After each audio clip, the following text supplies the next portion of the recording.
lovers, welcome back to your girl Starryluuv's channel. I know it's been a minute since I last posted a story time. It's been about months. Hella months have passed. But I'm back today with another story time, and as you can tell by this ridiculous story time title, that this is a story about the time that this shorty ate my iPod. Sis ate all the gigs. So we're just gonna jump right into that. Yeah. See, I was on a cool team. Baby girl was a track star. Little cutie in the Levi's.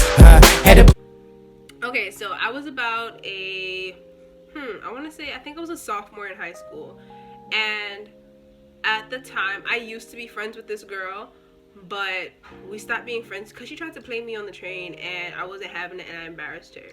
So we're not friends anymore, but we usually used to take the train together. Like, my school was all the way on the Upper West Side.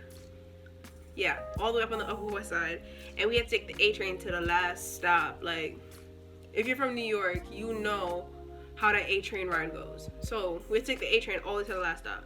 But from my house, it was literally a commute because I would have to take two trains to get to school.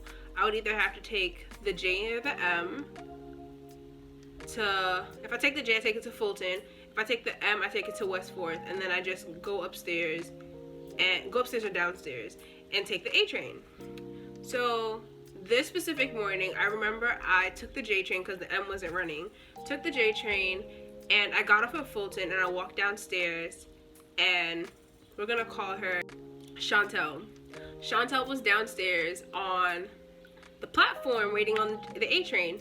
At first, I was just gonna let the A train pass, let Chantel get on the train, and hop on the train after that. But because I was running late for school that day, I was like, you know what, I'm gonna just get on the train.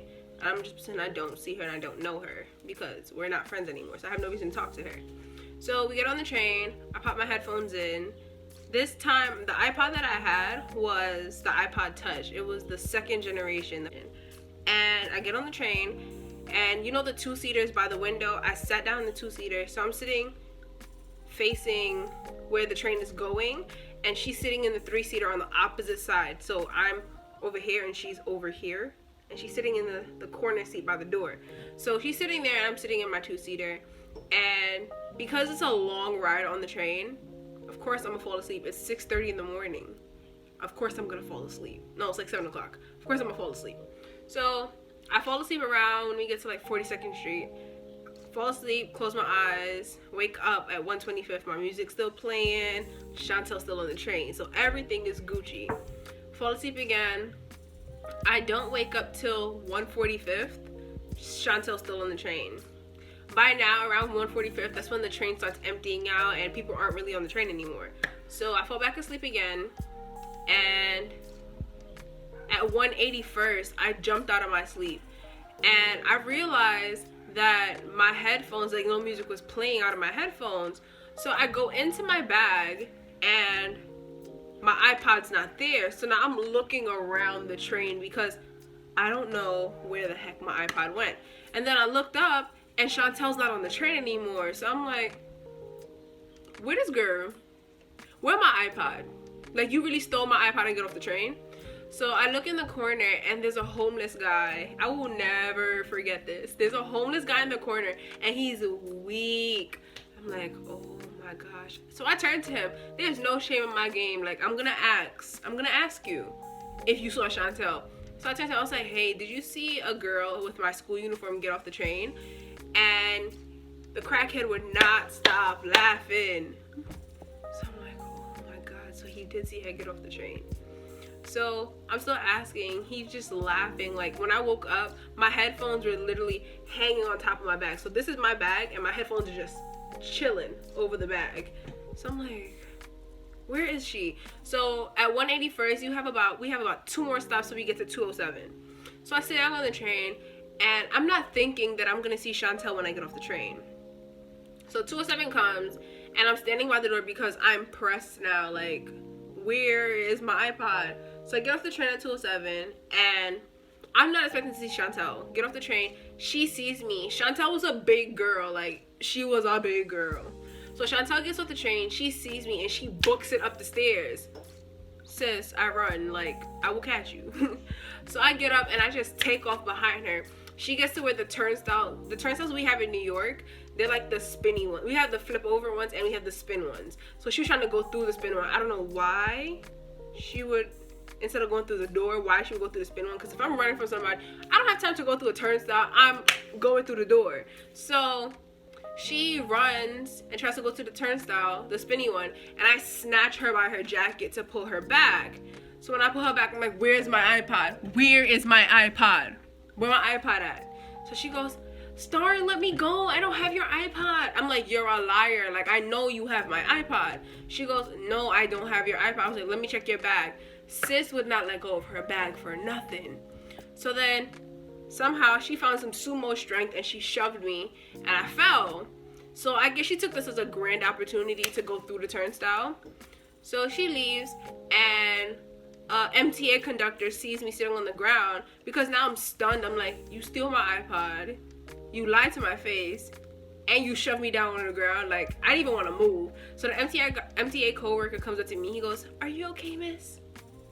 Bruh.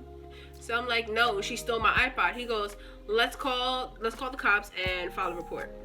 So, you know, men in blue show up. I had to go outside and I was literally in the back of a squad car reciting everything that happened on the train and the events leading up to me grabbing on to Chantel.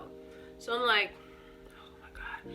Never thought I would ever see the back of a squad car because why would I be in the cop's car? Why would I ever be in a police officer's car?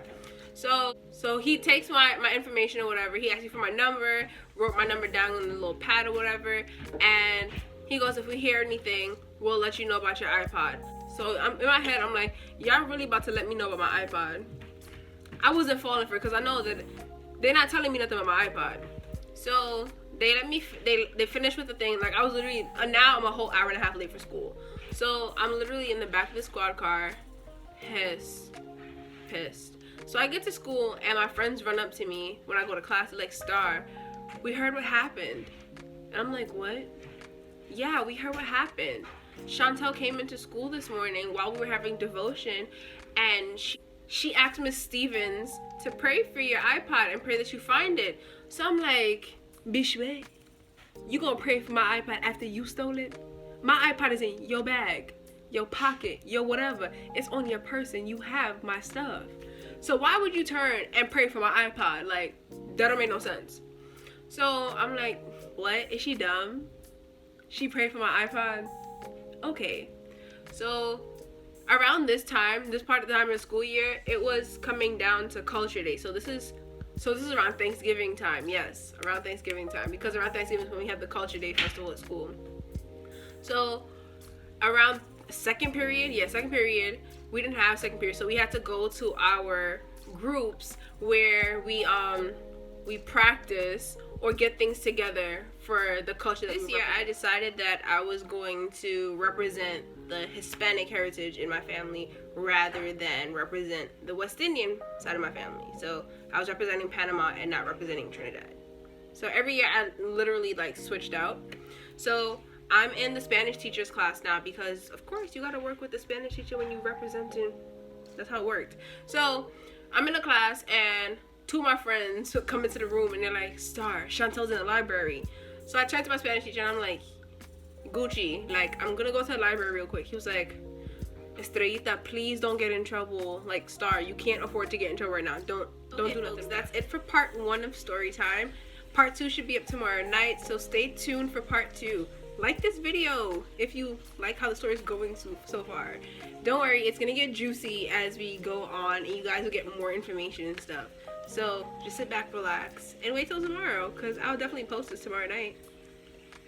I'm back on track, and let me know if you guys want more story times. Let me know.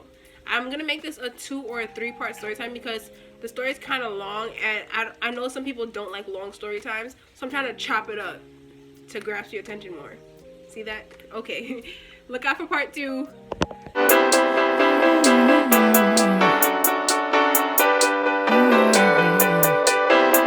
Yeah. Yeah, see, I was on a cool team, baby girl was a track star, little cutie in the Levi's, had a booty like a black girl. What? See, I adored you, wanted you in my dorm.